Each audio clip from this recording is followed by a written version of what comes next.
Over the years, I've had the opportunity to observe many remarkable people, business leaders, entrepreneurs, teachers, practitioners, people at the top of their game. And the most extraordinary among them seem to share some common trait. What do you think that trait is? Well, this is what I observe. When they read, they don't just read the words, they pay attention to what is between the lines. When something happens, they don't just look at the event itself, they look for the forces moving beneath it.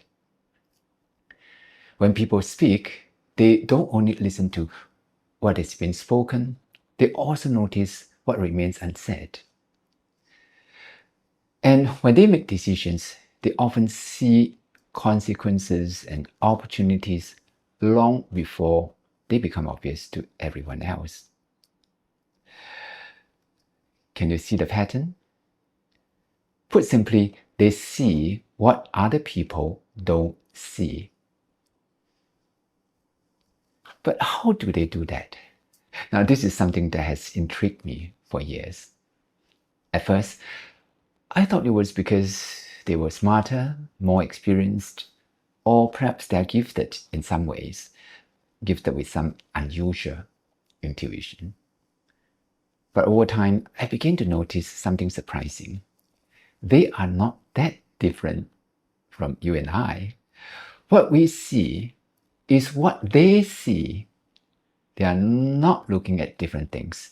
They are looking at the very same things that everyone else's are looking at.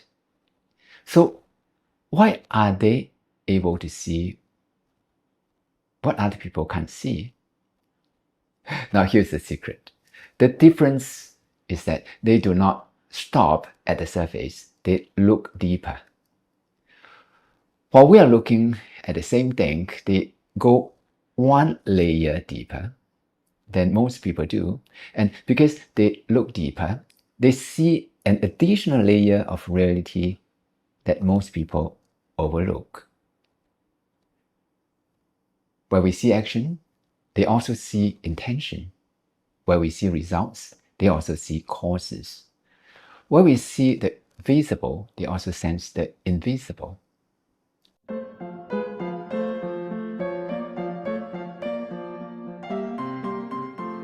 If I were to point to a philosophy that explains this way of thinking, I would point to the Tao Te Ching, written by Lao Tzu more than 2,500 years ago.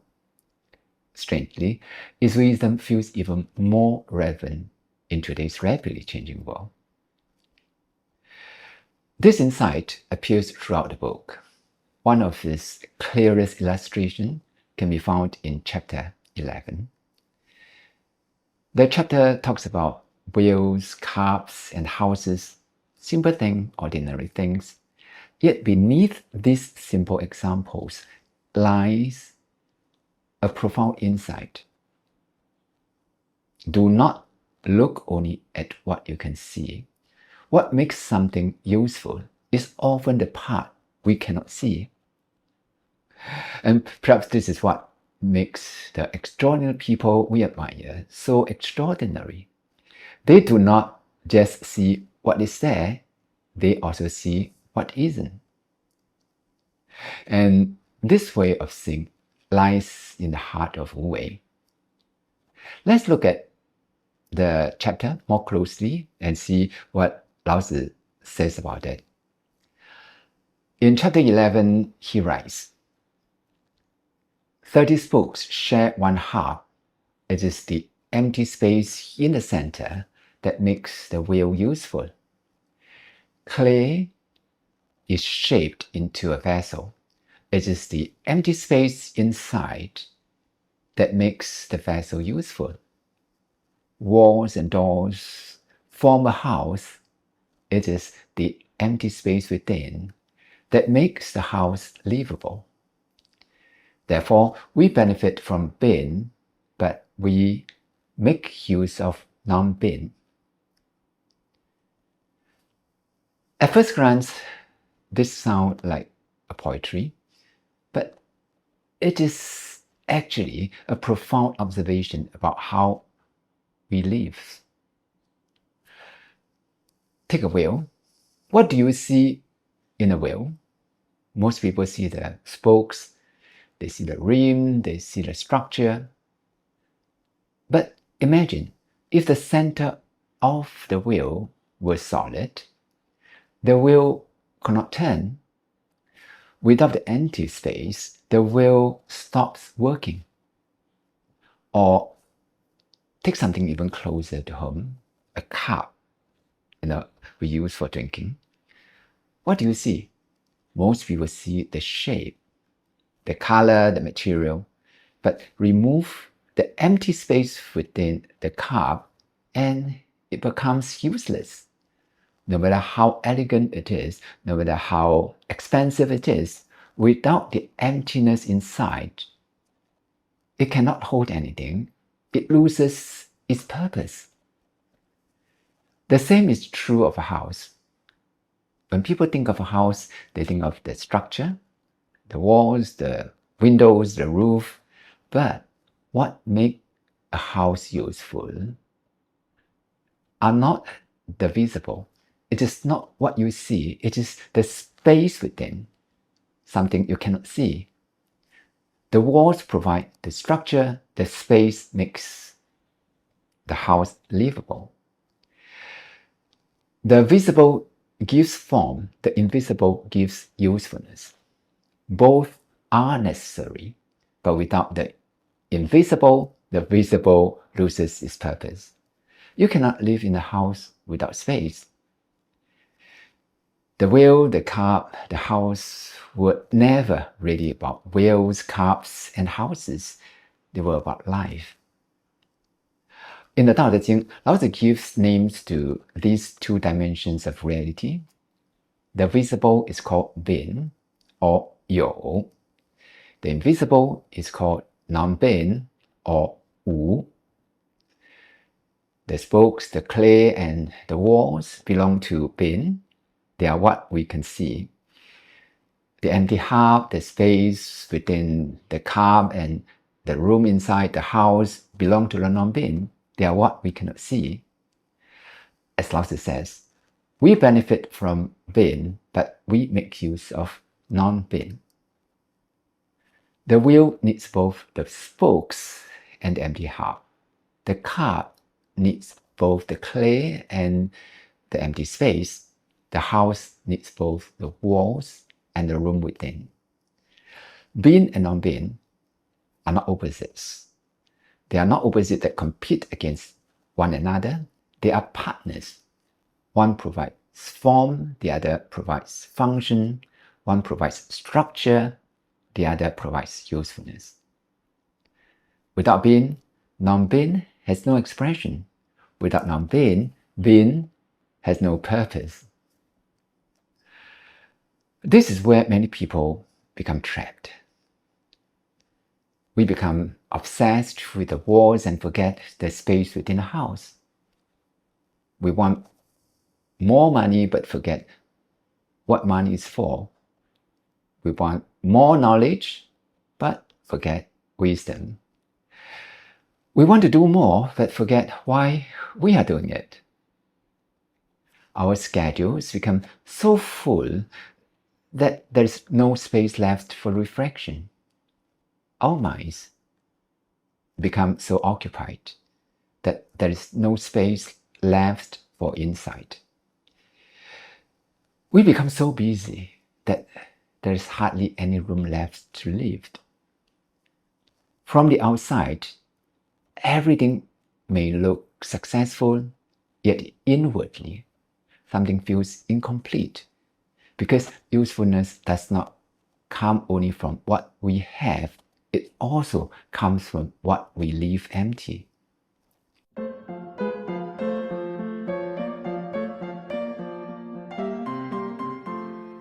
And this is where Wu Wei becomes critical.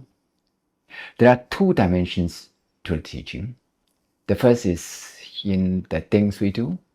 The second is in the way we live. Let's begin with the first.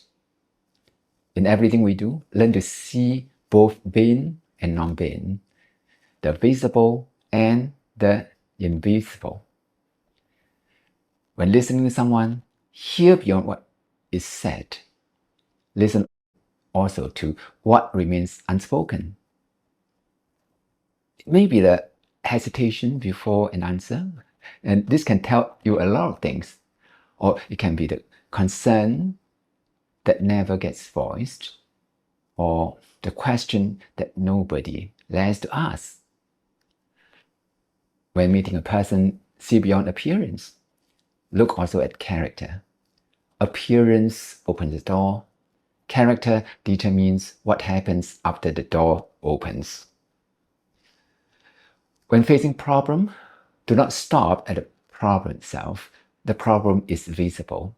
Look also for the invisible. What created it, the assumptions behind it, the conditions that give rise to it, the unseen forces beneath the surface. A problem is often only the symptom. The cause is often hidden that you cannot see immediately. And when you learn to see both, something interesting happens. You begin to find opportunities where others see only obstacles. You begin to notice possibilities where others see only limitations. Because you are no longer looking only at what is happening, you are also looking at what lies beneath it. You are seeing a deeper layer of reality. The same principle applies to business. Many companies focus on visible things, products, processes, supply chains, technology. These things are important, but they are also relatively easy to copy. What is far more difficult to replicate are the invisible things: trust, reputation, culture, understanding the customer. Over the years, I've noticed that the companies that endure are often the ones that see beyond the visible. They remain sensitive to what is changing beneath the surface. Customer preferences change, technology changes, markets change, and they keep track of that. And instead of clinging to old assumptions, they keep listening, they keep learning, they keep adapting. In a sense, they experience many small deaths and rebirths within the larger life cycle. The visible business remains, but the invisible understanding behind it continues to evolve, and that is what keeps them growing. The same is true in meeting. Most people attend a meeting and focus on the agenda, but those who see beyond the visible pay attention to the energy in the room. Who is excited? Who is hesitant? What concerns remain unresolved? What possibilities have not yet been explored? Now, the agenda is visible. The opportunity is often invisible.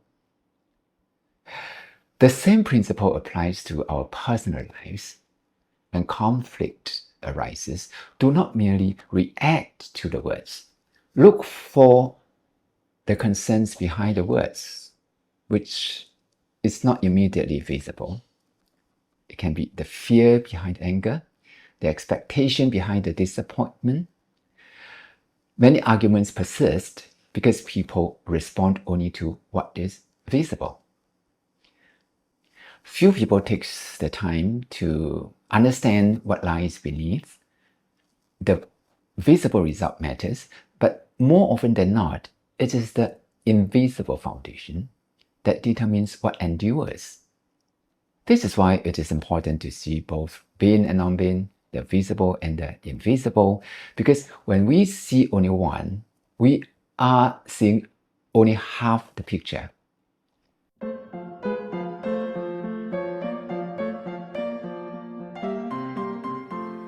So We have seen how being and non-being can change the way we see. But there is a second dimension to this teaching. Now, we do not just see the invisible, we create space for it.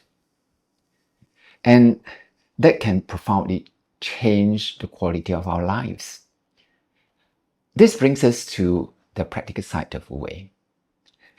When people ask how Wu Wei can improve lives, a common answer is do less.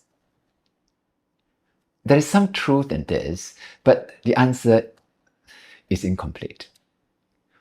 Wu Wei is not about doing less. It is about doing what is appropriate. Sometimes that means doing less, sometimes it means doing more. The question is not how little can I do? The question is what is the right thing to do? Now, imagine rowing a boat. If the current is carrying you downstream, there's no need to fight the river. You can move forward with less effort because the water is carrying you there. You are not relying only on your own strength to move forward. You are working with the flow of nature to get things work. But life doesn't always carry us downstream. Sometimes we must go against the current. We may need to have a difficult conversation, and that's against the current. We may have to stand up for what is right or persevere through hardship. When this happens, more efforts may be required. There is nothing wrong with that. Wu Wei does not mean avoiding effort. It means using effort wisely. When you row a boat, there are times when you have to row against the current. Even then, you look for the path that wastes the least energy. You work with reality rather than against it. And one way of working with reality is to stop interfering unnecessarily. Don't keep forcing what doesn't need to be forced. Don't keep filling every empty space. Don't keep adding when nothing more needs to be added.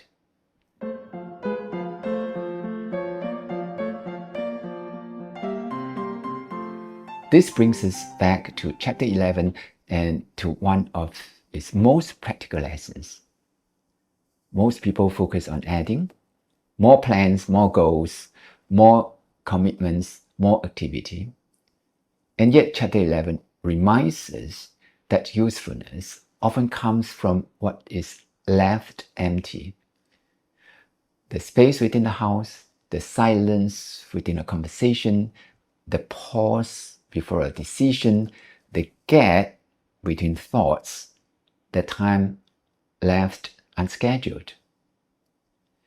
These forms of non-being are not wasted space. They are what allow life to breathe. And perhaps this is one of the most practical lessons of Wu Wei. Not merely to do less, but to create enough space for the right things to emerge. Because without space, clarity cannot emerge. Without space, wisdom cannot emerge.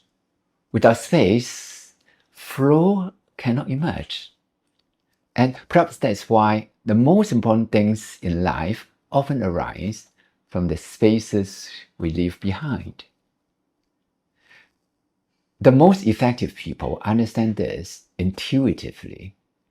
They value action, but they also value stillness. They pursue achievement, but they protect space. They work hard, but they also know when not to act. They accumulate knowledge, but they remain open enough to continue learning. They understand something that many people miss. The purpose of life is not accumulation. It is usefulness, meaning, and flow. Simply put, you do not pursue money for the sake of money. Money is a form of being. What matters is what the money enables. Freedom, security, generosity, the ability to spend time on what truly matters. They are invisible, but they are so important. Likewise, you do not pursue status for the sake of status. Status is merely the visible form. What matters is influence, the ability to create positive changes, the ability to open doors for others, the ability to serve something larger than yourself. You do not pursue knowledge for the sake of knowledge. Knowledge fills the mind. Wisdom creates space within it. Knowledge tells you what to think. Wisdom helps you see what matters.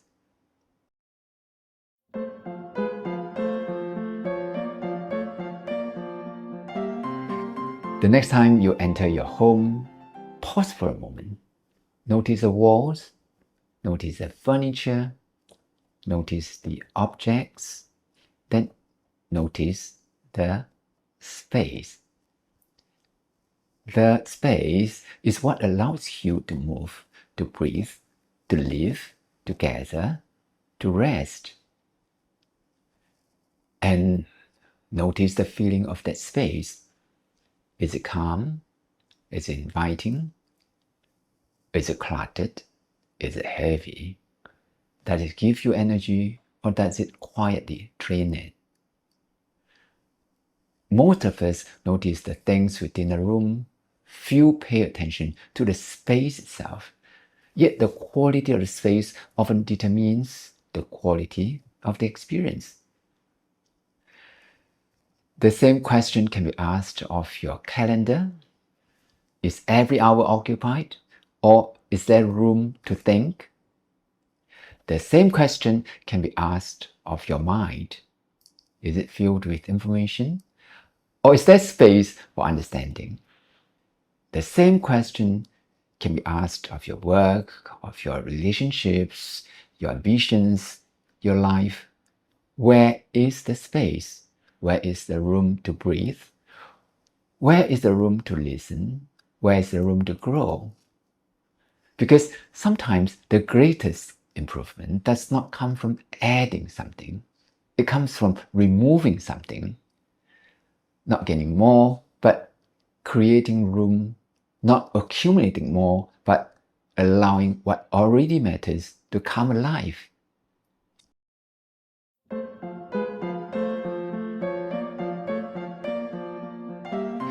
We live in a world obsessed with what can be seen. The Tao Te Ching reminds us to pay attention to what cannot. The visible creates form, the invisible creates possibility. To live wisely is not to choose one over the other, it is to recognize both. To understand that being and non-being are not enemies, they are partners. And perhaps this is one of the deepest secrets of Wu Wei. The goal is not simply to fill your life with more. The goal is to create the right balance between what is there and the space that allows it to come alive. At the beginning of this reflection, I mentioned that the most extraordinary people I've met seem to share something in common. They see what other people don't. Not just the visible, but also the invisible. Not just the action, but also the intention. Not just the result, but also the cause. Not just the structure, but also the space. In the language of the Tao Te Ching, they learn to see both being and non-being. And that's where Wu Wei begins. Not with doing less, not with trying harder, but with seeing more. Seeing what is there and seeing what is not there.